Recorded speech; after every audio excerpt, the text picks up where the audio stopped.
রাসূল আকরাম সাল্লাল্লাহু আলাইহি ওয়াসাল্লাম রমজান মাসের আগের দিন শাবান মাসের শেষ তারিখে আল্লাহর রাসূল সাহাবায়ে কেরামকে সামনে রেখে রমজানের গুরুত্ব, করণীয়, বর্জনীয় সম্পর্কে একটি বক্তব্য দিলেন।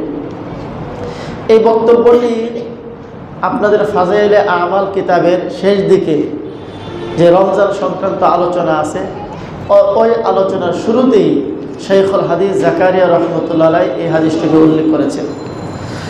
হযরত সালমান ফারসি রাদিয়াল্লাহু আনহু থেকে বর্ণনা, আন সালমান আল ফারসি রাদিয়াল্লাহু তাআলা আনহু قال خطبنا رسول الله صلى الله عليه وسلم في آخر يوم من شعبان। হযরত সালমান ফারসি রাদিয়াল্লাহু আনহু বলেন, নবীজি আমাদেরকে শাবানের শেষ তারিখে রমজান মাসকে সামনে রেখে একটি গুরুত্বপূর্ণ বক্তব্য দিলেন। এই বক্তব্যটাই আজকে আমাদের আলোচনা সারমর্ম ইনশাআল্লাহ। এই বক্তব্যের মধ্যে নবীজি কি কি করতে হবে, কি বর্জন করতে হবে এবং রমজানের গুরুত্ব সম্পর্কে দিক নির্দেশনা আমাদেরকে দিয়েছেন। হযরত সালমান ফারসি রাদিয়াল্লাহু আনহু বলেন, নবীজি বক্তব্যের শুরুতেই বললেন, ইয়া আইয়ুহান নাস কদ আযাল্লাকুম শাহরুন আযীমুন মুবারাক। হে লোক সকল, হে মানব জাতি, তোমাদের উপর ছায়াপাত করছে একটি মহান বরকতময় মাস। জোরে বলুন সুবহানাল্লাহ। তোমাদের উপর ছায়াপাত করছে, এই যে আমাদের উপর চলে আসতেছে। নবীজি বলেন শাহরুন আযীম, মহান মাস, মুবারাকুন, বরকতময়। এতে কি বরকত আছে? আল্লাহ রাসূল বলেন শাহরুন ফীহি লাইলাতুন খায়রুম মিন আলফি শাহর। এটি এমন একটি মাস, যেই মাসের মধ্যে একটি রাত আছে, যে রাত হাজার রাতের চাইতেও উত্তম। জোরে বলি সুবহানাল্লাহ। খায়রুম মিন আলফি শাহর, হাজার মাসের চাইতেও উত্তম। এটা তো হাদিসে নবীজি বলেছেন এবং এই কথাটা স্পষ্ট কোরআনের মধ্যেও উল্লেখ আছে। বরং আল্লাহ রাব্বুল আলামিন লাইলাতুল কদর সম্পর্কে স্পষ্ট একটি সূরা নাযিল করেছেন। সূরার নামও দেওয়া আছে সূরাতুল কদর। ইন্না আনজালনাহু ফি লাইলাতিল কদরি ওয়া মা আদরাকা মা লাইলাতুল কদর লাইলাতুল কদরি খায়রুম মিন আলফি শাহর।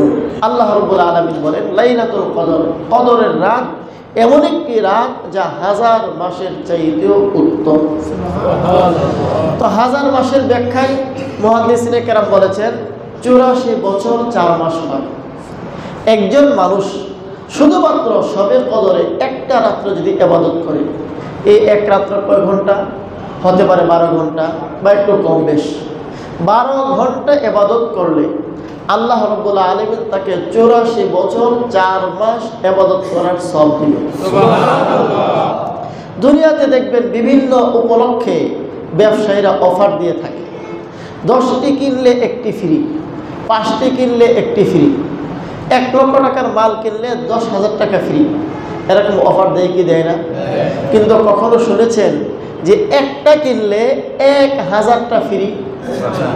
এমন শুনেছেন কখনো? আল্লাহ রাসূল সাল্লাল্লাহু আলাইহি ওয়াসাল্লাম কিন্তু এরকম অফারে দিচ্ছেন, এক রাত্র ইবাদত করলে 84 বছর 4 মাস। এবার হিসাব করেন কত বেশি ইবাদতের সওয়াব আল্লাহ তাআলা দান করেন। সুবহানাল্লাহ। দুনিয়ার অফার আমরা বুঝি, কিন্তু আখিরাতের অফার আমরা বুঝি না।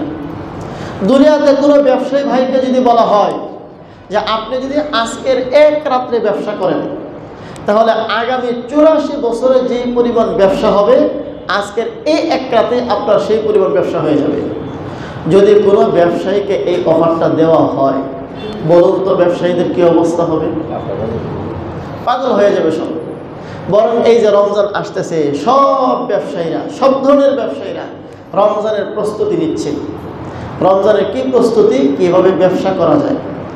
অথচ মুসলমানের রমজানের প্রস্তুতি ব্যবসা ছিল না। মুসলমানের রমজানের প্রস্তুতি তো ছিল নিজের জিন্দেগির সকল গুনাহ খাতা মাফ করিয়ে তাকওয়ার সম্পদ অর্জন করে বাকি 11 মাস কীভাবে আল্লাহর হুকুমের উপর চলতে পারি, এই যোগ্যতা অর্জন করার প্রস্তুতি নেওয়ার নাম হচ্ছে রমজানের প্রস্তুতি। আর আমরা কিসের প্রস্তুতি নিচ্ছি? যারা কাপড়ের ব্যবসা করি, কাপড়ের দোকানের মধ্যে মাল উঠাইতেছি। মুদির ব্যবসা করি, মুদির দোকানে মাল উঠাচ্ছি। খেজুরের ব্যবসা, খেজুর যার যে ব্যবসা রমজানে খুব জমজমাট হবে, হুজুর খুব ব্যস্ত, কি নিয়ে ব্যস্ত? ব্যবসা নিয়ে ব্যস্ত। অথচ কি ব্যবসা হবে? সর্বোচ্চ অন্য সময়ের চাইতে 2 গুণ 3 গুণ 5 গুণ 10 গুণ ব্যবসা হবে, এর চাইতে কিন্তু বেশি হবে না। কোনো ব্যবসায়ীকে এমন আছে যে রমজান মাস 1 মাস ব্যবসা করলে আর বাকি 11 মাস ব্যবসা করতে হবে না, এই পরিমাণ ব্যবসা রমজানে হয়, এমন কি আছে কেউ? এরপরেও আমরা সব পাগল আছি ব্যবসার জন্য, কারণ দুনিয়ার অফারটা বুঝি, আর আল্লাহ এবং আল্লাহ রাসূলের অফার আমাদের বুঝে আসে না। আল্লাহ আমাদের সকলকে বুঝ দান করেন, বলি আমিন। নবীজি বলেন, জাআলাল্লাহু সিয়ামাহু ফারিদাতান ওয়া কিয়ামা লাইলিহি তাতাওয়া। আল্লাহ রাব্বুল আলামিন এই মাসে রোজা রাখাকে ফরজ করেছেন, এবং নবীজি এই মাসে রাতের বেলায় তারাবির নামাজকে নবীজি সুন্নত করেছেন। অর্থাৎ রাতের বেলায় তারাবি পড়া সুন্নত, এটা আল্লাহর রাসূলের পক্ষ থেকে হুকুম, আর দিনের বেলায় রোজা রাখা ফরজ, এটা আল্লাহর পক্ষ থেকে হুকুম। এই জন্য রোজা রাখার হুকুম কি? ফরজ। আর তারাবির নামাজের হুকুম কি? সুন্নত। ফরজ এবং সুন্নতের মধ্যে পার্থক্য অবশ্যই আছে, আমরা বুঝি সবাই। তো আল্লাহ রাসূল বলেন, জাআলাল্লাহু সিয়ামাহু ফারিদা, এই মাসে রোজা রাখা দিনের বেলায় আল্লাহ তাআলা ফরজ করেছেন।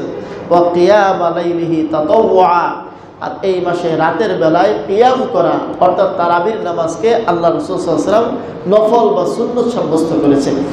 এক হাদিসে নবী বলেন, মান সামা রমাদান ঈমানান ওয়া ইহতিসাবা গুফিরা লাহু মা তাকদ্দামা মিন যামবিহি ওয়া মান কামা রমাদান ঈমানান ওয়া ইহতিসাবা গুফিরা লাহু মা তাকদ্দামা মিন যামবিহি।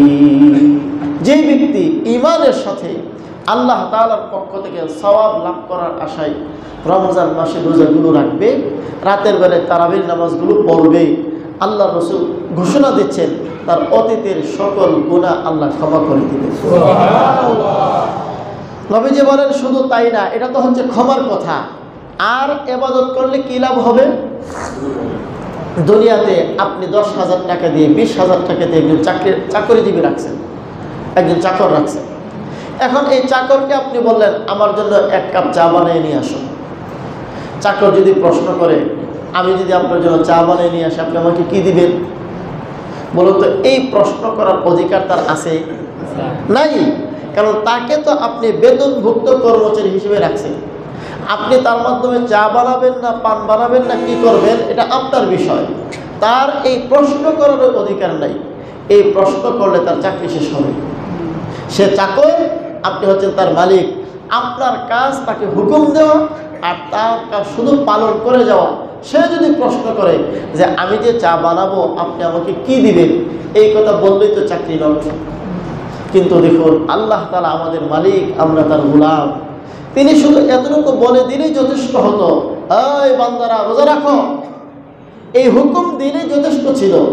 কিন্তু এই হুকুম দিয়েই খেলতো না, যেন আমরা আল্লাহকে প্রশ্ন করো, আল্লাহ আমরা যদি রোজা রাখি আমাদেরকে কি দিবেন, আমরা যদি তারাবি পড়ি আমাদেরকে কি দিবেন। এই প্রশ্ন যদি আমরা করি, আল্লাহর কর্তব্য কি ছিল? হিসাব মতে আমাদেরকে তার গোলামের খাতা থেকে নাম কেটে দেয়া, আযাব দিয়ে ধ্বংস করে দেব। আল্লাহ তাআলা বলেন, দয়া করে মায়া করে বললেন যে তোমরা যদি রোজা রাখো, তোমরা যদি তারাবি পড়ো, আমি কি দিব সেটা শুনো। নবীজি বলেন, মান তাকাররাবা ফীহি বিখাসলাতিন কানা কামান আদ্দা ফারিদাতান ফীমা সিওয়াহু। যেই বান্দা এই মাসে একটা নফল ইবাদত করবে, আল্লাহ রাব্বুল আলামিন অন্য মাসের ফরজ ইবাদতের সওয়াব দান করে। সুবহানাল্লাহ। এই মাসের নফল অন্য মাসের ফরজের সমান। আর ওয়ামান আদ্দা ফীহি ফারিদাতান কানা কামান আদ্দা 70 ফারিদাতান ফীমা সিওয়াহু। আর যেই বান্দা এই মাসে একটা ফরজ বিধান আদায় করে, আল্লাহ রাব্বুল আলামিন তাকে 70টি ফরজ আদায়ের সওয়াব দান করে। সুবহানাল্লাহ। এই হাদিস থেকে আমাদের মুখে মুখে প্রসিদ্ধ, রমজানে একে জোরে বলে, রমজানে একে 70। এই কথাটা এই হাদিস থেকে আসে। নবীজি বলেছেন, যেই ব্যক্তি এই মাসে একটি ফরজ আদায় করবে, আল্লাহ তাআলা তাকে 70টি ফরজ আদায় করার সওয়াব দান করে। সুবহানাল্লাহ। এরপরে নবীজি বলেন, ওয়া হুয়া শাহরুস সবর, এটি হচ্ছে সবরের মাস। সবর মানে হচ্ছে ধৈর্য, সহজে বুঝি ধৈর্য। সারাদিন না খেয়ে থাকলে মনটা আস্তে আস্তে আস্তে আস্তে একটু খিটখিট হয়ে যায়, বিশেষ করে বিকালবেলায়। তখন অনেক সময় কথা বলতে ভালো লাগে না, রাগ উঠে, শরীরে সেত উঠে শুধু। কিন্তু এই অবস্থার মধ্যেও নিজের জবানকে কন্ট্রোল করা, নিজের চোখকে কন্ট্রোল করা, নিজের আপাদ মস্তককে গুনাহ থেকে বাঁচাইতে পারা, এর নাম হচ্ছে সবর। ওহুয়া শাহরুস সবর। আল্লাহর রাসূল বলেন, রমজান মাস তোমাদেরকে দেওয়া হয়েছে, এটা হচ্ছে সবর অর্জন করার মাস, নিজের মধ্যে সবরের গুণ অর্জন করার মাস। কেউ যদি সবর অর্জন করতে পারে, সবের হতে পারে। অসবরু সাওয়াবুহুল জান্নাহ। সবের, ধৈর্যশীল, 1 মাস ট্রেনিং করলো ধৈর্যের উপরে, জবানকে কন্ট্রোল করলো, চোখকে কন্ট্রোল করলো, শরীরের অঙ্গ প্রত্যঙ্গকে কন্ট্রোল করলো, আল্লাহর নাফরমানি থেকে নিজেকে বাঁচালো। মনে চায় অবাধ্য কাজে লিপ্ত হতে, কিন্তু নিজেকে কন্ট্রোল করে নিয়ন্ত্রণের মধ্যে রাখলো, তাকে বলা হলো সবের, ধৈর্যশীল। আল্লাহর রাসূল বলেন তার পুরস্কার হচ্ছে জান্নাত। তার পুরস্কার কি? জান্নাত। ওয়া শাহরুল মুওয়াসাত।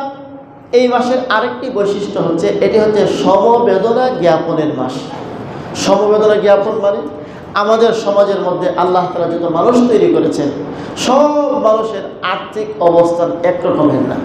কাউকে আল্লাহ তাআলা অসচ্ছল, অসহায়, গরিব বানিয়েছেন। দিন আনে দিন খায়, এমনও তার পক্ষে সম্ভব না। মানুষের কাছে হাত পাতা ছাড়া তার জীবনযাপন অসম্ভব। এরকম বহু মানুষ সমাজে আছে। আরেক শ্রেণীর এর চেয়ে একটু ভালো, আরেক শ্রেণী এর চেয়ে আর একটু ভালো, আরেক শ্রেণী এর চেয়ে আর একটু ভালো। এমন লোকও আল্লাহ তাআলা সমাজে রাখছেন, যারা এত অর্থ সম্পদের মালিক, কয়েক পুরুষ পর্যন্ত কাজকর্ম বন্ধ রেখে এই সম্পদ ভোগ করতে থাকলেও সম্পদ শেষ করে না। আছে না নাই? এই যে আল্লাহ তাআলা এমনটা করলেন, এর একটা হিকমত আল্লাহ কোরআনে উল্লেখ করেছেন। হিকমতটা হচ্ছে দুনিয়ার নিজাম শৃঙ্খলা যেন সুন্দরভাবে চলে, এই জন্য আল্লাহ এমনটা করেছেন। সব মানুষকে যদি সমান পর্যায়ের সচ্ছল বানিয়ে দিতেন, তাহলে দুনিয়াটা অচল হয়ে যেত। কেউ কারো অধীনে চাকরি করতো না, কেউ কারো কথা মতে চলতো না। এক সমাজে সব মানুষ যদি সমান পর্যায়ের ধনী, মেথরের দরকার আছে না নাই সমাজে? কে মেথরগিরি করবো? কার বাড়ি থেকে গিয়ে কাজ করবে? সবাই তো সমান পর্যায়ের ধনী। এই জন্য আল্লাহ রাব্বুল আলামিনের হিকমত, দুনিয়াকে সুশৃঙ্খলভাবে চালানোর জন্য আল্লাহ তাআলা এক শ্রেণীকে ধনী বানিয়েছেন, তার অর্থ সম্পদের অভাব নাই। আরেক শ্রেণীকে গরিব বানিয়েছেন। কেউ অর্থের জন্য মেথরগিরি করে, কেউ অর্থের জন্য রিক্সা চালায়, কেউ অর্থের জন্য মানুষের বাড়িতে ঘুরে ঘুরে কাজ করে, কেউ অর্থ পাইলে যা করতে দিবেন তাই করে। কেন এমনটা করা হচ্ছে? আল্লাহ তাআলা দুনিয়াকে সুশৃঙ্খলভাবে চালানোর জন্য সর্বস্তরে আল্লাহর লোক থাকার দরকার, তাই আল্লাহ এমনটা করেছেন। এখন এক শ্রেণীর মানুষ যে না খেয়ে থাকে, কষ্ট করে, আরেক শ্রেণীর মানুষ তো পেট ভরে কয়েক বেলা খেতে পারে, বরং তার এত খাবার, তার খাবার নষ্ট হয়। যে ব্যক্তি কোনোদিন খাবারের কষ্ট পায় না, সে বোঝে না ক্ষুধা থাকলে কি পরিমাণ কষ্ট যে লাগে। এই জন্য আল্লাহ রাসূল সাল্লাল্লাহু আলাইহি ওয়াসাল্লামের পক্ষ থেকে বলা হচ্ছে, রমজান মাসে আল্লাহর হুকুম সুবহে সাদিক থেকে সন্ধ্যা পর্যন্ত 12 ঘন্টা, 14 ঘন্টা, কখনো 17-18 ঘন্টাও না খেয়ে থাকো। পিপাসা, কষ্ট হচ্ছে, পেটে খিদা আছে, সামনে খাবার আছে, সব সম্ভব, এরপরে তুমি খাও না, যেন গরিব মানুষের ক্ষুধার যন্ত্রণা কি কষ্ট, এটা যেন কিছুটা হলেও তুমি অনুধাবন করতে পারো। এটা রমজানের হিকমত, রমজানের গুরুত্ব। যখন আমি বুঝতে পারবো যে আমার 16-17 ঘন্টা না খেয়ে থাকলে আমার কি কষ্ট হয়, তখন এই অনুভূতি আমার আসবে। আমার আশপাশে যারা আছে, এমন মানুষও তো আছে সারা বছরে তাদের এইভাবে চলে। তাদের প্রতি সমবেতি হওয়া, তাদের প্রতি দরদি হওয়া, তাদের দুঃখে দুঃখী হওয়া, তাদের সুখে সুখী হওয়া, এই মানসিকতা তৈরি করার জন্য আল্লাহ রাসূল বলেছেন এই মাহে রমজান তোমাদেরকে দেওয়া হয়েছে। ওয়াহুয়া শাহরুল মুওয়াসাত ওয়া শাহরুন ইউজাদু ফীহি রিজকুল মুমিন। এবং এই মাসে মুমিনের রিজিককে বৃদ্ধি করে দেওয়া হয়। আল্লাহ রাব্বুল আলামিনের পক্ষ থেকে কুদরতি সিস্টেম। দেখবেন এই মাসে যারা দুনিয়া কামাইতে চায়, এরা দুনিয়ার রিজিক পর্যাপ্ত পরিমাণ পেয়ে যায়। যারা আখিরাত কামাইতে চায়, আখিরাতের রিজিকও আল্লাহ তাআলা এই মাসে পর্যাপ্ত পরিমাণ দিয়ে থাকেন। এখানে মুমিনের রিজিক বৃদ্ধি পায় বলা হয়েছে। দুনিয়ার রিজিকও হতে পারে, আখিরাতের রিজিকও হতে পারে। কেউ যদি দুনিয়া কামানোর জন্য এই রমজান মাসে চেষ্টা সাধনা করে, অন্য মাসের চাইতে দুনিয়া কম আসে না বেশি আসে? কথা বল না, বেশি আসে না কম আসে? বেশি আসে। আবার কেউ যদি এই মাসে আখেরাতের রুজির জন্য চেষ্টা সাধনা করে, আখেরাতের রুজিও তার কম আসে না বেশি আসে? মুমিনের রিজিক বৃদ্ধি পায়। এরপরে আল্লাহ রাসূল বলেন এই মাসের একটা গুরুত্বপূর্ণ আমল হচ্ছে রোজাদারকে ইফতার করানো। আমি শুধু হাদিসের অনুবাদটাকে শেষ করব, এরপরে কিছু জরুরি কথা বলবো। আল্লাহ রাসূল বলেন রোজাদারকে ইফতার করানোর দুইটা পদ্ধতি। একটা পদ্ধতি হচ্ছে তৃপ্তির সাথে ইফতার করানো। নবীজি বলেন মান ফাত্তারা ফীহি সাইমা কানা মাগফিরাতান লিযুনুবিহি ওয়া ইতকা রাকাবাতিহি মিনান নার ওয়া কানা লাহু মিসলু আজরিহি মিন গায়রি আন ইউনকাসা মিন আজরিহি শাই। যে ব্যক্তি কোনো রোজাদারকে তৃপ্তির সাথে ইফতার করায় আল্লাহ তাকে তিনটা পুরস্কার দেন। এক নম্বর কানা মাগফিরাতান লিযুনুবিহি, একজন রোজাদারকে ইফতার করানোর বরকতে আল্লাহ তাআলা ইফতার করানে ওয়ালার অতীতের সকল গুনাহ ক্ষমা করে দেন। দুই নম্বর ওয়া ইতকা রাকাবাতিহি মিনান নার, এবং তাকে আল্লাহ তাআলা জাহান্নাম থেকে মুক্তি দেন। তিন নম্বর ওয়া কানা লাহু মিসলু আজরিহি মিন গায়রি আন ইউনকাসা মিন আজরিহি শাই। যে রোজা রাখলো তার যে পরিমাণ সওয়াব হলো, রোজাদারকে যে ইফতার করালো তাকেও আল্লাহ তাআলা সম পরিমাণ সওয়াব দান করবে। এখন প্রশ্ন হতে পারে একজন মুসলমান যদি আরেকজন ইফতারের দ্বারা ইফতার করলো, যে ইফতার করলো তার সব কমবেনি? নবীজি বলেন মিন গায়রি আন ইউনকাসা মিন আজরিহি শাই, যে ইফতার করেছে তার কোনো সব কমানো হবে না। কত সুন্দর অফার আল্লাহ রাসূল আমাদেরকে দিয়েছেন। কথার কথা, মসজিদে 50 জনের ইফতারি হচ্ছে, আমি 10 টাকার চিনি কিনে মসজিদের শরবতের জন্য দিয়ে দিলাম। আমার 10 টাকার চিনির শরবত কয়জনে খাইলো? 50 জন খাইলো। 50 জন যেন আমার টাকার দ্বারা ইফতারি করলো। আবার ওই 50 জনের মধ্যে প্রত্যেকে যে 10 টাকা করে শরীক থাকে, প্রত্যেকে কিন্তু 50 জনকে ইফতার করার সব পাইল। কারো সব কমবে না, বরং এক একজন রোজাদার সেই 50 জনকে 10 টাকা করে দেওয়ার কারণে দৈনিক 50 জন রোজার সব আল্লাহ তার আমলনামার মধ্যে লিখতেছে। এই কথাটা সামনের হাদিস অংশ থেকে বোঝা গেছে। সাহাবীরা প্রশ্ন করেছেন, হুজুর আমাদের প্রত্যেকের জন্য রোজাদারকে তৃপ্তির সাথে ইফতার করানো কিন্তু সম্ভব না। এমন মানুষ আছে না সমাজে যে চাইলেই 2-4-5 জনকে তৃপ্তির সাথে ইফতার করাবে, এমন সক্ষমতা তার নাই। ভ্যান গাড়ি চালায়, রিক্সা চালায়, দিন মজুর, দৈনিক 300-400-500 টাকা কামাই করে। ইনি চাইলেই যে 2-4-5 জনকে ডেকে তৃপ্তির সাথে ইফতার করাবেন, 2-4-5 হাজার টাকা খরচ করবেন, এই সাধ্য ওনার নাই। সাহাবীরা এই প্রশ্নটাই করছেন। قالوا يا رسول الله ليس كلنا يجد ما يفطر به الصائم। আল্লাহর রাসূল আমাদের সকলের পক্ষে সম্ভব না রোজাদারকে তৃপ্তির সাথে ইফতার করানো। قال رسول الله صلى الله عليه وسلم يعطي الله هذا الثواب من فطر صائما على تمرة أو شربة ماء أو مذقة لبن। আল্লাহর রাসূল বলেন যে আল্লাহ রাব্বুল আলামিন ওই বান্দাকেও সমান সওয়াব দান করবেন যেই বান্দা কোন রোজাদারকে একটি খেজুরের মাধ্যমে কিংবা একটু শরবত পান করানোর মাধ্যমে কিংবা এক চুমুক দুধ পান করানোর মাধ্যমে ইফতার করাবে, তাকেও আল্লাহ সমপরিমাণ সওয়াব দান করবে। তাহলে তৃপ্তির সাথে ইফতার করালে যে সওয়াব, সামান্য একটুর মাধ্যমে ইফতার করলে একই সওয়াব আল্লাহ দান করেন। শুধু মানুষের নিয়তের উপরে আল্লাহ তাআলা লক্ষ্য করেন। সহজ হইল না কঠিন হইল? যেটা বলে সহজ না কঠিন? আলা তামরাতিন, একটা খেজুর। নবীজি হাদিসে স্পষ্ট করেছেন একটি খেজুর দ্বারা ইফতার করে। তো এখন মসজিদের মধ্যে 1 কেজি খেজুর দিলাম, 1 কেজি খেজুরের মধ্যে কথার কথা 100টা খেজুর উঠছে। 100টা খেজুর 100 জনে খাইছে, 100 জনকে ইফতার করার সব আল্লাহ আমাকে দিয়েছেন। 1 কেজি খেজুরের দাম কত? নর্মাল খেজুর হলে 300-400 টাকা, ভালো খেজুর হলে 700-800-1000 টাকা। তাহলে 700-800-1000 টাকা কিংবা 3 থেকে 400 টাকার মধ্যে আল্লাহ তাআলা আমাকে 100 জনকে ইফতার করার সওয়াব দিচ্ছেন। আর কিভাবে সহজ করা? মান ফাত্তারা সাইমান আলা তামরাতিন আও শারবাতি মাইন আও মানকাতি লাবানিন। আল্লাহর রাসূল বলেন যে রোজাদারকে ইফতার করাবে একটা খেজুরের মাধ্যমে, এক শরবত, এক ডুব শরবতের মাধ্যমে কিংবা এক চুমুক দুধের মাধ্যমে, তাকেও আল্লাহ এই সমান সওয়াব দান করে। এরপরে নবীজি বলেন ওয়া শাহরুন আউয়ালুহু রাহমা, এটি এমন মাস যে মাসের প্রথম অংশে আল্লাহর পক্ষ থেকে রহমতের বৃষ্টি বর্ষণ হইতে থাকে। মুমিন বান্দা যখন আল্লাহর প্রতি আস্থা রেখে ভরসা রেখে রোজা রাখা শুরু করে এবং আল্লাহর পক্ষ থেকে সে রহমত পাইতে থাকে, তখন তার দিনের মধ্যে এক অপার্থিব শান্তি বরং প্রশান্তি অনুভব করে। যে রোজা রাখে না সে কখনো এটা অনুভব করতে পারে না। এই জন্য রোজাদারকে প্রশ্ন করুন, তোমার রোজা রেখে কেমন লাগতেছে? কখনো বলে না আল্লাহর কসম করে বলে, কখনো বলে না রোজা রাখার কারণে আমার খুব খারাপ লাগতেছে। হ্যাঁ, কখনো যদি কোনো অসুস্থতায় তিনি আক্রান্ত থাকেন সেটা ভিন্ন জিনিস, কিন্তু রোজা রাখার কারণে তার কাছে খারাপ লাগে এটা কখনো হয় না। এর কারণ আল্লাহ রাব্বুল আলামিনের পক্ষ থেকে রোজাদারের জন্য স্পেশাল রহমতের বরাদ্দ করে রাখা হয়।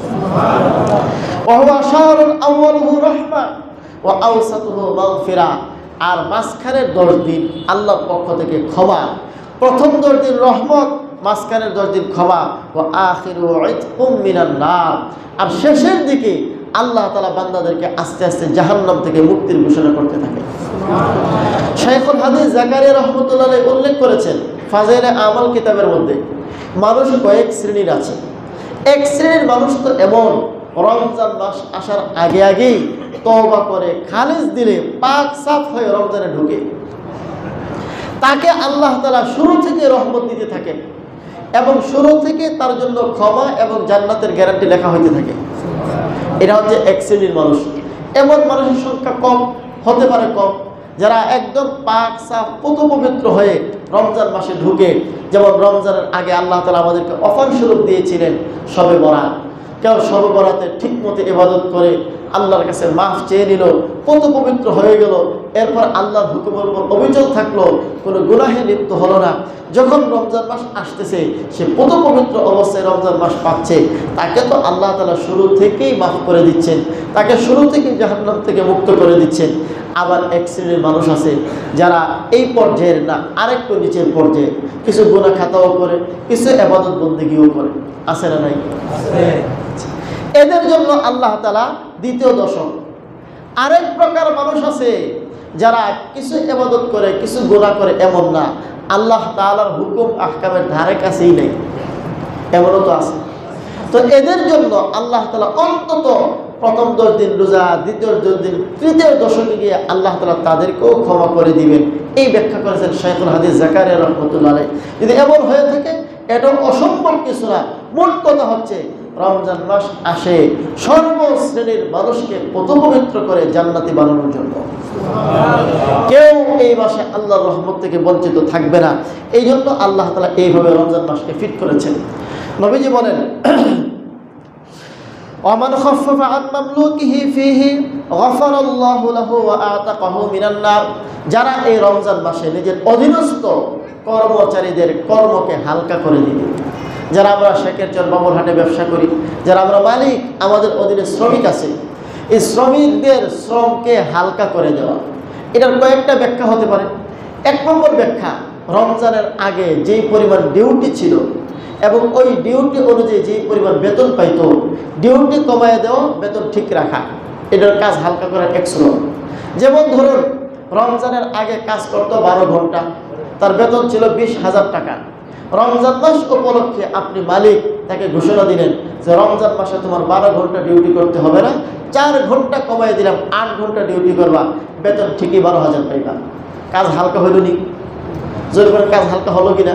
একটা সুরত। 2 নম্বর সুরত হচ্ছে রমজান মাস আসার আগে 10 জন আপনার ফ্যাক্টরিতে কাজ করতো।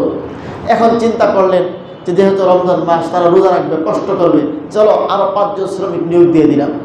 ডিউটি সমানই থাকলো, 5 জন শ্রমিক বাড়াই দিলাম, কাজ হালকা হয়ে গেল, বেতন সমান থাকলো। অর্থাৎ আগে 10 জনের কাজ 10 জনই করতো, এখন করে 10 জনের কাজ কতজনই? 15 জন। বাস শ্রমিকের উপর কাজ হালকা হইল। কয় সুরত হলো? 2 সুরত। 3 নম্বর সুরত, ডিউটিও ঠিক আছে, আবার শ্রমিকও ঠিক আছে, শ্রমিকও বাড়ানো হইল না, কিন্তু বেতন বাড়াই দিলেন, বোনাস দিয়ে দিলেন। বেতন পাইতো 20,000 টাকা, আপনি আরও মাস শেষে 20,000 দিলেন 40,000 টাকা। কাজ ঠিকই রইল, বোনাস বাড়লো, এত হালকা হয়ে গেল। যে কোনো পদ্ধতি অবলম্বন করবে মালিক শ্রেণী, আল্লাহ রাসূল সাল্লাল্লাহু আলাইহি ওয়াসাল্লাম মালিক শ্রেণীকেও খুশি করার জন্য পুরস্কার ঘোষণা করছেন, গফারাল্লাহু লাহু, এই মালিককে আল্লাহ তাআলা ক্ষমা করে দিবেন, ওয়া আতাকাহু মিনান নার, তাকেও আল্লাহ জাহান্নাম থেকে রক্ষা করে দিবেন। সুবহানাল্লাহ। সুতরাং যারা ধনী, যারা মালিক আল্লাহ তাআলার পক্ষ থেকে, তারা নিয়ামত প্রাপ্ত। আল্লাহ আপনাকে সচ্ছল বানিয়েছেন, ধনী বানিয়েছেন। আপনার অধীনে 100, 200, 500, 1000 শ্রমিক কাজ করে। এই সুযোগে আপনি চাইলে শ্রমিকদের উপর শ্রম হালকা করে দিয়ে, তাদের বেতন বৃদ্ধি করে দিয়ে, সুযোগ দিয়ে আপনিও জাহান্নামের আযাব থেকে হালকা একটু মাধ্যম অবলম্বন করলে আল্লাহ তাআলা জাহান্নাম থেকে বাঁচাই দিবেন। এটাও রমজান মাসের ধনীদের জন্য আমল। এরপরে আল্লাহ রাসূল সাল্লাল্লাহু আলাইহি ওয়াসাল্লাম সর্বশ্রেণীর মানুষকে 4 কাজ করার হুকুম দিচ্ছেন। ওয়াস্তাগফিরু ফীহি মিন আরবা'a খিসাল, নবীজি বলেন এই মাসে 4 কাজ বেশি বেশি করো। খাসলাতাইনি তুরদুনা বিহিমা রাব্বাকুম ওয়া খাসলাতান লা গিনা বিকুম আনহুমা, নবীজি বলেন 2 কাজ করতে হবে, যে 2 কাজ করলে তোমাদের রবকে তোমরা সন্তুষ্ট করতে পারবা। আর 2টি কাজ এমন যা করা ছাড়া তোমাদের কোনো উপায় নেই। 4 কাজ বেশি বেশি করো এই রমজানে। এর মধ্যে 2টি কাজ এমন যে 2 কাজের দ্বারা কে খুশি হবে? আল্লাহ। আর 2টি কাজ এমন যা করা ছাড়া আমাদের কোনো উপায় নাই। নবীজি বলেন খাসলাতান তুরদুনা বিহিমা রাব্বাকুম, 2টি কাজ এমন যার দ্বারা তোমরা তোমাদের রবকে খুশি করবে। সেই 2টি কাজ কি? 1 নম্বর শাহাদাতু আল্লাহ ইলাহা ইল্লাল্লাহ ওয়া তাস্তাগফিরুনাল্লাহ। 1 নম্বর হচ্ছে রমজান মাসে বেশি বেশি কালিমা পাঠ করা, লা ইলাহা ইল্লাল্লাহ, লা ইলাহা ইল্লাল্লাহ, লা ইলাহা ইল্লাল্লাহ, এই জিকিরের মধ্যে থাকা। তাহলে যারা আমরা ব্যবসা করি, আমরা শ্রমিক কাজ করি, আমরা যে যাই করি না কেন, আগে জবান থাকতো বন্ধ, কিংবা জবানের মধ্যে আজে বাজে কথাবার্তা। এখন চাইলে দুনিয়াবি কথাবার্তা বন্ধ করে আমার দুনিয়ার কাজ চলছে, দুনিয়ার কথা বন্ধ আছে, মুখের মধ্যে জিকির চলছে। এটা সম্ভব না? অসম্ভব। এই কাজটা আল্লাহ রাসূল বলেন যদি করতে থাকো রমজান মাসে, তোমার রব তোমার উপর সন্তুষ্ট হবেন। ওয়া তাস্তাগফিরুনাল্লাহ, আর দুনিয়ার সব কাজ কাম চলছে, এর মাঝখানে তুমি কালিমা পড়তেছো আর আল্লাহর কাছে গুনাহ মাফ চাইতে থাকো। তাস্তাগফিরুনাল্লাহ, আল্লাহর কাছে ক্ষমা চাও। ক্ষমা চাওয়ার 2টা তরিকা, আল্লাহ আমারে মাফ করে দেন, আল্লাহ আমারে মাফ করে দেন, বাংলায় বললাম, অথবা আস্তাগফিরুল্লাহ, আস্তাগফিরুল্লাহ, আস্তাগফিরুল্লাহ। আস্তাগফিরুল্লাহর অর্থ হচ্ছে আমি আল্লাহর কাছে মাফ চাই। বাংলায়ও বলতে পারি, আরবিতেও বলতে পারি। এই 2টা কথা, একটা হচ্ছে কালিমার স্বীকৃতি, আর একটা হচ্ছে ইস্তেগফার, আল্লাহর কাছ থেকে গুনাহ মাফ চাওয়া। এই 2টা কাজ আমাদের জবানের মধ্যে যেন সবসময় চালু থাকে। নবীজি আমাদেরকে হুকুম দিচ্ছেন মাহে রমজানের চাঁদ ওঠার পর থেকে এই 2 তাসবিহ বানায় দেব। আর 2টি কাজ করা ছাড়া তোমাদের কোনো উপায় নাই। 1 নম্বর হচ্ছে জাহান্নাম থেকে মুক্তি চাও, আরেকটা হচ্ছে জান্নাত লাভ করতে চাও। জাহান্নাম থেকে মুক্তি চাওয়া আর জান্নাত লাভ করতে চাওয়া, এই দোয়াটাও আল্লাহর কাছে বেশি বেশি এই মাসে করতে থাকা। এটা হচ্ছে নবীজির থেকে বর্ণিত আমাদের জন্য দেওয়া ওজিফা। এখন জাহান্নাম থেকে মুক্তি চাইবো কেমনে? এটা আমরা বাংলাতে বলতে পারি, আরবিতে বলতে পারি, কিংবা এই যে আমরা উঠতে বসতে চলতে ফিরতে লা ইলাহা ইল্লাল্লাহর জিকির করতেছি, কিন্তু কিছুক্ষণ এই জিকির চলবে, কিছুক্ষণ আস্তাগফিরুল্লাহ চলবে, কিছুক্ষণ মাঝে মধ্যে এই বলবো আল্লাহ আমার জাহান্নাম থেকে বাঁচায় দেন, আল্লাহ আমাকে জাহান্নাম থেকে বাঁচায় দেন, আল্লাহ আমাকে জাহান্নাম থেকে বাঁচায় দেন, আল্লাহ আমাকে জান্নাত নসিব করেন, আল্লাহ আমাকে জান্নাত নসিব করেন। মুখের মধ্যে এই জিকির যখন চলতে থাকবে, দেখবেন অটোমেটিক দিল নরম হতে থাকবে, চোখে পানি আসতে থাকবে। রোজা রাখার মাধ্যমে আমাদের তৃপ্তি অনুভব হতে থাকবে। আল্লাহ রাব্বুল আলামিন যে বলেছেন, ও বান্দা রোজা তোমাকে দিলাম তাকওয়া অর্জনের জন্য। এইভাবে কেউ যদি রমজান মাসটা কাটাইতে পারে, রমজান শেষে তার দিলের ভিতরে এমন তাকওয়া অর্জন হবে যে ইনশাআল্লাহ অন্য সকল রমজানের চাইতে এই রমজানটা ব্যতিক্রম মনে হবে। সম্ভব না? অসম্ভব? আমরা সকলেই ইনশাআল্লাহ নিয়ত করি যে অতীতের সব রমজানের চাইতে যেন সামনের রমজান আমাদের জন্য সুন্দর হয়। সকলেই বলি আমিন। রাসূল আকরাম সাল্লাল্লাহু আলাইহি ওয়াসাল্লাম বলেছেন, যখন রমজানের চাঁদ উদয় হয়, ইনশাআল্লাহ আল্লাহ যদি চান, আগামীকাল সন্ধ্যায় চাঁদ উঠে যাবে, যদি আল্লাহ তাআলা চান। দেখুন, রমজানের চাঁদ দেখা, ঈদের চাঁদ দেখা, চাঁদ দেখা এটা নবীজির একটা সুন্নত। নবীজি হাদিসের মধ্যে বলেছেন, আহসু হিলাল শাবান আলি রমাদান, তোমরা শাবান মাসের তারিখ গণনা করতে থাকো। আজকে হচ্ছে 20 তারিখ, তারপরে 21, তারপরে 22, আজকে 28 তারিখ, এরপরে 29 তারিখ। তারিখ গণনা করতে থাকার অর্থ হলো শাবান মাসের তারিখটা মনে রাখো, শাবান মাসের তারিখ ভুলে যেও না। মানুষের সামনে দুনিয়ার দৃষ্টিকোণ থেকেও যখন কোনো গুরুত্বপূর্ণ কর্মসূচি থাকে তখন মানুষ তারিখ ভুলে না। যেমন কথার কথা, আপনার মেয়ের বিবাহ আগামী মাসের 15 তারিখ, দেখবেন এই 15 তারিখের আগের যে কই দিন আপনি ভুলেও তারিখ ভুলবেন না। আপনার যেখানে খালি থাকবে আর মাত্র 15 দিন বাকি আছে, আর মাত্র 10 দিন বাকি আছে, আর মাত্র 5 দিন বাকি আছে। এই যে বাকি আছে বলে থাকা, এটা হচ্ছে ওই যে তারিখ, যেই তারিখে মেয়ের বিবাহের গুরুত্ব থাকার কারণে এই তারিখগুলি মানুষ ভুলে না। ঠিক তেমনিভাবে মুমিনের কাছে মাহে রমজান তার ছেলের বিয়া, মেয়ের বিয়ার চাইতে হাজার হাজার গুণ বেশি গুরুত্ব রাখে। তাই নবীজি বলছেন, সাবধান, শাবানের তারিখ যেন ভুলে না যাও। আজকে শাবানের কত তারিখ? সবাই বলে কত তারিখ? 28 তারিখ। যদি আল্লাহ চান তো আগামীকালকে 29 তারিখ, আর 29 তারিখও চাঁদ করতে পারে। এই জন্য একটা গুরুত্বপূর্ণ আমল হচ্ছে চাঁদ দেখার চেষ্টা করা। চাঁদ দেখা সুন্নাত। নবীজি নতুন চাঁদ দেখার পর দোয়া করতে বলেছেন, হয়তো আমরা দোয়া জানি না। আল্লাহুম্মা আহিল্লাহু আলাইনা বিল আমনি ওয়াল ঈমানি ওয়াস সালামাতি ওয়াল ইসলাম রব্বি ওয়া রাব্বুকাল্লাহ। আল্লাহুম্মা আহিল্লাহু আলাইনা বিল আমনি ওয়াল ঈমান ওয়াস সালামাতি ওয়াল ইসলাম রব্বি ওয়া রাব্বুকাল্লাহ। এটা হচ্ছে নতুন চাঁদ দেখার পরে এই দোয়া পড়া। কিন্তু দোয়া আমরা জানি না, দোয়াটা শেখার চেষ্টা করি। আর রমজান মাসের চাঁদ সরাসরি চোখে দেখার চেষ্টা করা, এটা একটা সুন্নাত। আমরা রেডিওতে, টেলিভিশনে কিংবা মোবাইলে অথবা মানুষের মাধ্যমে জেনে গেলে সব হবে না। কিন্তু আমি যে চাঁদ দেখার চেষ্টা করি, 2 মিনিট, 3 মিনিট, 5 মিনিট বাড়ির ছাদের উপরে যাই, যেখানে ফাঁকা জায়গা আছে সেখানে একটু চেষ্টা করি, দেখতে পারি অথবা না পারি, চাঁদ দেখার সুন্নাত আদায় হচ্ছে। এই জন্য চেষ্টা করবো তো ইনশাআল্লাহ। আল্লাহ আমাদেরকে তৌফিক দান করেন, বলি আমিন। তো আল্লাহ রাসূল বলেন, যখন রমজানের চাঁদ উদয় হয় তখন ফুতিহাত আবওয়াবুল জান্নাহ, জান্নাতের সকল দরজা আল্লাহ খুলে দেন। ওয়া গুলিকাত আবওয়াবুন নার, জাহান্নামের সকল দরজা আল্লাহ বন্ধ করে দেন। জান্নাতের দরজা খোলা, জাহান্নামের দরজা বন্ধ। আর আমাদেরকে যে ডিস্টার্ব করে, নাম কি? শয়তান। ও সুলসিলাতিশ শায়াতিন মারাদাতুল জিন্নি, দুষ্ট অবাধ্য জিনগুলোকে, শয়তানগুলোকে আল্লাহ তাআলার ফেরেশতারা শিকল দিয়ে আটকায় ফেলে। কেন এমনটা করেন? যেন মুমিন বান্দারা নিরাপদে আল্লাহর ইবাদত বন্দেগীতে লিপ্ত হতে পারে, কেউ যেন তাদেরকে ডিস্টার্ব করতে না পারে। দেখবেন বাংলাদেশের সরকার, কথার কথা, সরকারের পক্ষ থেকে মাদকদিতে একটা বিশাল জনসভা হবে। কথার কথা বলতেছি বোঝানোর জন্য। জনসভার 1 মাস 2 মাস আগ থেকে সরকারের প্রস্তুতি। 1-2 সপ্তাহ আগে দেখবেন সরকার একটা গ্রেফতার শুরু করে দেয়, গণগ্রেফতার কাদেরকে করে? যারা সরকার বিরোধী আছে তাদেরকে, ভিন্ন দলের যারা এখানে কোনো রকমের কোনো দুষ্কৃতি করতে পারে, অপকর্ম করতে পারে, এই সমাজটা বানচাল করার চেষ্টা করতে পারে, এমন সব লোকদেরকে সরকার কি করে? গ্রেফতার করে সরকার নিজস্ব কিছু লোক আবার এলাকার মধ্যে ছড়াইয়ে দিবে। এরা পুলিশ হোক, আর্মি হোক, র্যাব হোক, এরা টহল দিতে থাকবে, কেউ যেন এই এলাকার মধ্যে কোনো অস্থিতিশীল পরিস্থিতি তৈরি করতে না পারে। ঠিক তেমনিভাবে আল্লাহ রাব্বুল আলামিন রমজান মাসকে কেন্দ্র করে তার বান্দারা যেন ইবাদত বন্দেগীর দিকে ধাবিত হয়। যারা আল্লাহর বান্দাদের শত্রু, অর্থাৎ ইবলিসদেরকে আল্লাহ তাআলা গ্রেফতার করে ফেলেন, রহমতের দরজা খুলে দেন, জাহান্নামের দরজা বন্ধ করে দেন। এরপরে আল্লাহর পক্ষ থেকে একদল ফেরেশতা পাঠিয়ে নেবে। এরা ঘোষণা করতে থাকে, ইয়া বাগিয়াল খাইর আকবিল, ইয়া বাগিয়াশ শার আকসির।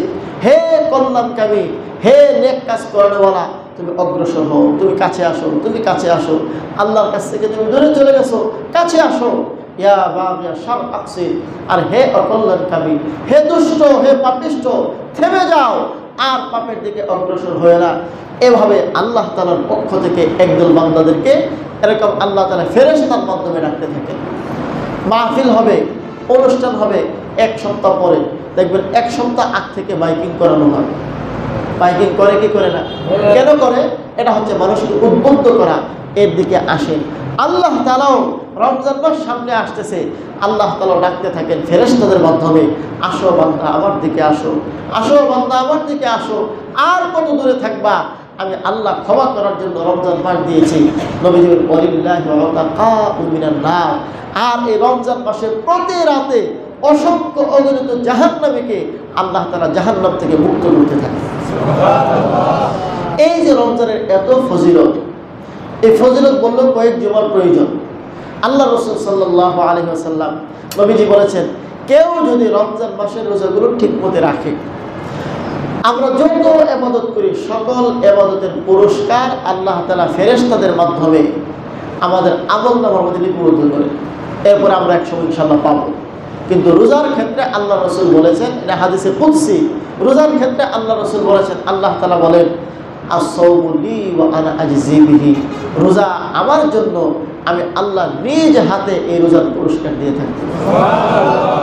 একটা উদাহরণ দিই, ধরুন বাংলাদেশের সবচেয়ে বড় এখন ক্ষমতার মধ্যে যিনি আছেন ডক্টর ইউনূস সাহেব, তিনি ঘোষণা দিলেন যে কেউ যদি এই কাজ করে তাকে এরকম পুরস্কার দেওয়া হবে, 5 লক্ষ টাকা পুরস্কার, 10 লক্ষ টাকা পুরস্কার, 20 লক্ষ টাকা পুরস্কার দেওয়া হবে। কেউ করলো, সরকারিভাবে তার অ্যাকাউন্টে এই 20 লক্ষ টাকা 10 লক্ষ টাকা চলে আসলো, কেউ জানলো না, কেউ শুনলো না। এটা হচ্ছে একটা তরিকা।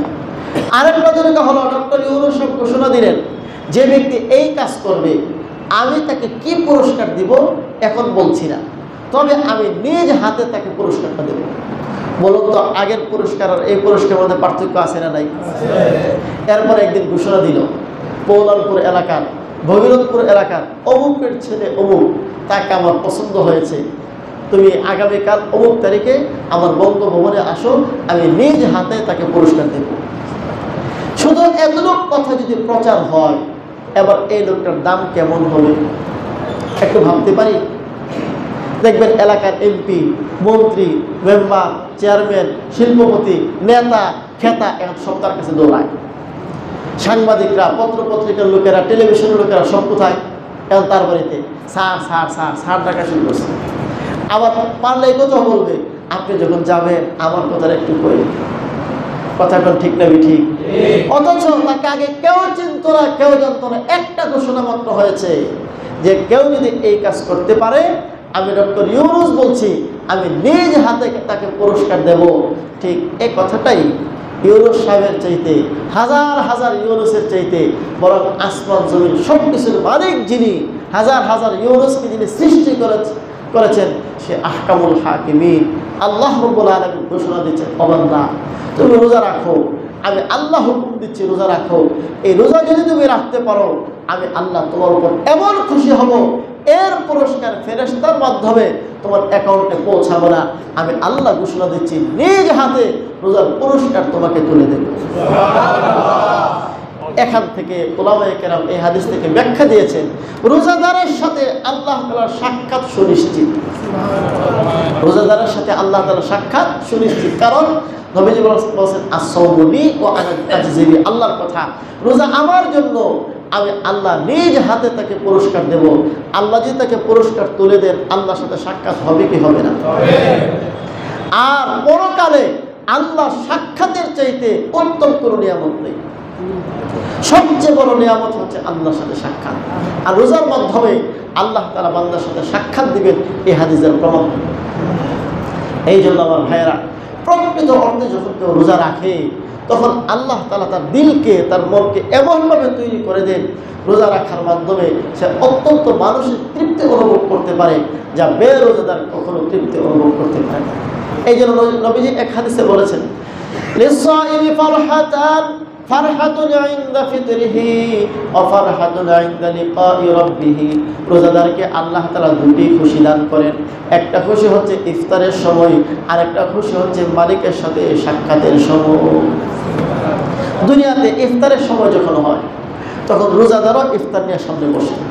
আবার কিছু কিছু বেলাজা, বেহায়া, বেশরম, বেরোজাদার, তারাও দেখবেন ইফতার নিয়ে বসে। বসে কি বসে না? এখন দুইজনের মনের শান্তি কি একরকম আছে? একজনের মনের ভিতরে সে বুঝি আমি চোর, আমি ডাকাত, আমি সারাদিন আল্লাহর হুকুম লঙ্ঘন করেছি, এখন খানা আমার জন্য ছিল না, কিন্তু ভাবসাব এমন নিয়ে বসছে সেও রোজা রাখছে, কিন্তু ভাবের সাথে হলে কি হবে, ভিতরে ভিতরে তার মধ্যে কোনো শান্তি নাই।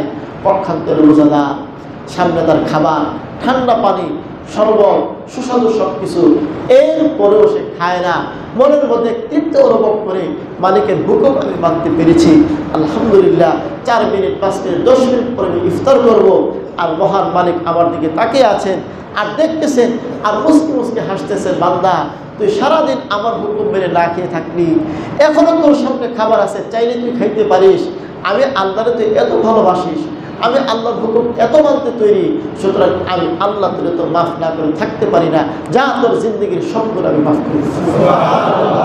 এই জন্য ইফতারের সময় আল্লাহ তাআলা দোয়া কবুল করে। কিন্তু আমরা কিন্তু হতভাগা, আমরা ইফতারের সময় যখন দোয়া কবুল হয়, ইফতার তৈরি করতে করতে ইফতারের সময় দোয়া করতে টাইম পেয়ে যায়। বিশেষ করে যে সকল মুহূর্তে রমজানে দোয়া কবুল, রমজানের প্রতি মুহূর্তেই কবুল হয়, এর মধ্যে আবার গুরুত্বপূর্ণ কিছু মুহূর্ত, এর মধ্যে একটা হচ্ছে ইফতারের আগ মুহূর্ত। এই জন্য আমরা প্রত্যেকে নিয়ত করি ইনশাআল্লাহ অন্তত যে কয়দিন রোজা পাবো, রোজার 10-15 মিনিট আগে কাজ কাম সব গুছ কাজ করে আমার সংসারে যারা আছে, আমার স্ত্রী, আমার সন্তান, আমার মা, আমার বাবা, আমরা টার্গেট করব 10-15 মিনিট আগে ইফতার বানানো শেষ। আর যদি এরপরেও কিছু থাকে, যদি আমরা ঘোষণা দিয়ে দিই আর দরকার না, যা হয়েছে হয়েছে, সব বসো, দোয়া হবে, যার যার দোয়া করতে পারি একসাথে দোয়া করতে পারি। মোট কথা ইফতারের আগ মুহূর্তে 5-7 মিনিট 10 মিনিট দোয়ার পরিবেশ কায়েম করা প্রত্যেক মুসলমানের দরকার। এটা হচ্ছে একটা আমল। আরেকটা সময় দোয়া কবুল হয়, সারা বছরে কবুল হয়, রমজানে আরও বেশি কবুল হয়, সেটা হচ্ছে শেষ রাতে তাহাজ্জুদের সময়। তাহাজ্জুদের সময় এমনি তো দোয়া কবুল হয়, সারা বছর আমরা তো শেষ রাতে উঠতে পারি না, এখন যেহেতু রোজা, সেহরি খাওয়ার জন্য হলেও উঠতে হবে, এই জন্য আমরা তো উঠবো ইনশাআল্লাহ। যদি সুযোগ করে সময় করে আধা ঘন্টা আগে উঠি, সেহরি খাওয়ার যে টাইম, এই টাইমের আধা ঘন্টা আগে উঠলে সেহরি খেতে পারবো, আরও আধা ঘন্টা আগে উঠলে একদম সুন্দর করে 4 রাকাত 8 রাকাত তাহাজ্জুদ পড়ে কিছুক্ষণ জিকির করে একটু দোয়া করা, অন্তত 10-15 মিনিট সময় যদি আমি যাই নামাজে কাটাইতে পারি, ইনশাআল্লাহ দেখবেন রোজাটা কত চমৎকার এবং সুন্দর হবে। তাহলে 2টা কর্মসূচি আমরা একদম গুরুত্বের সাথে পালন করার চেষ্টা করব। একটা হচ্ছে ইফতারের আগের দোয়া, আরেকটা হচ্ছে শেষ রাতের দোয়া। আল্লাহ তাআলা আমাদের সকলকে তৌফিক দান করেন, বলি আমিন। আরেকটা হাদিসের তরজমা করে শেষ করছি। নবীজি বলেন, কিছু রোজাদার আছে সারাদিন রোজা রাখার পর তার খিদার জ্বালা আর খিদার যন্ত্রণা কষ্ট করা ছাড়া তার আমলনামার মধ্যে কোনো নেক লেখা হয় না। কিছু তাহাজ্জুদ গুজার এমন আছে, সারা রাত তাহাজ্জুদ পড়লো, রাত্রি জাগরণের কষ্ট ছাড়া তার আমলনামায় কোনো নেক লেখা হয় না। এরা কারা? নবীজির এই হাদিসের ব্যাখ্যায় মুহাদ্দিসিন কেরাম বলেছেন, সারাদিন রোজা রাখলো, ইফতার করলো হারাম টাকা দিয়া, সারা রাত তাহাজ্জুদ পড়লো আর সেহরি খাইলো হারাম উপার্জন দিয়া। এই হারাম উপার্জন দিয়া সেহরি খাওয়ার কারণে, ইফতার করার কারণে রোজা রাখবে, তাহাজ্জুদ পড়বে, আমলনামায় কোনো নেক জমা হবে না। কত বড় ক্ষতিগ্রস্ততা! এই জন্য আমার ভাইরা, রমজান তো পরিশুদ্ধ হওয়ার জন্য আমরা যারা হারাম খাই, সুদ খাই, ঘুষ খাই, অন্যায় লেনদেন করি, অন্যায় ব্যবসা বাণিজ্য করি, এই রমজানকে সামনে রেখে আল্লাহর কাছে খালিস দিলে তওবা করি, ইনশাআল্লাহ আল্লাহ তাআলা আমাদের তওবা কবুল করার জন্য প্রস্তুত আছেন। আমরা সকলেই বলি আল্লাহুম্মা আমিন। আয় আল্লাহ, অতীতের রমজানগুলোর চাইতে এই রমজান যেন আরো ভালো করে কাটাতে পারি, আল্লাহ আমাদের তৌফিক দেন, সকলেই বলি আমিন।